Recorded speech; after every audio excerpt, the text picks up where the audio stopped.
കൊല്ലം crime branch ഓഫീസിന് മുന്നിൽ വെച്ചാണ് ഞങ്ങൾ 15-അംഗ ആന്ധ്രാ സംഘത്തെ കണ്ടുമുട്ടിയത്.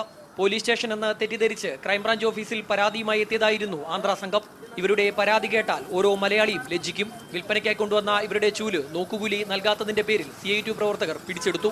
മല്ലി എങ്ങൾക്ക് 2000 വേணும் 15000 எங்களுக்கு கட்டணும்னு சொன்னாங்க. எங்கிட்ட இல்லை, சொன்னால் கேட்கல. நாங்கள் 400 300 கொடுக்குறோம் சொன்னால் கேட்கல. அதுக்கு தான் 3 பைக்கில் வந்து அவர் 4 கட்டை எடுத்துன்னு போயிட்டாங்க. തുടർന്ന് ഞങ്ങൾ CITUവിന്റെ യൂണിയൻ ഓഫീസിൽ രഹസ്യ ക്യാമറയുമായി എത്തി. പിടിച്ചെടുത്ത ചൂല് ഓഫീസിനുള്ളിൽ കൂട്ടിയിട്ടിരിക്കുന്നു.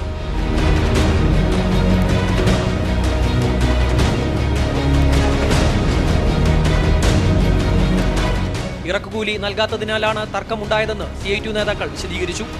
ഒരു നേരത്തെ ആഹാരത്തിന് വക തേടി കേരളത്തിലെത്തിയവരാണ് ഈ പാവങ്ങൾ. നമ്മുടെ നോക്കുകൂലി സംവിധാനത്തെക്കുറിച്ചൊന്നും ഇവർക്ക് വ്യക്തമായ ബോധമില്ല. അതുകൊണ്ട് തന്നെ ഇത്തരക്കാരെ ഉപദ്രവിക്കരുതെന്ന് മാത്രമേ നമ്മുടെ ട്രേഡ് യൂണിയൻ നേതാക്കളോട് പറയാനുള്ളൂ. ക്യാമറ പേഴ്സൺ മനോജ് PL-നൊപ്പം ശ്യാമാർ ബാബു, മീഡിയ 1, കൊല്ലം.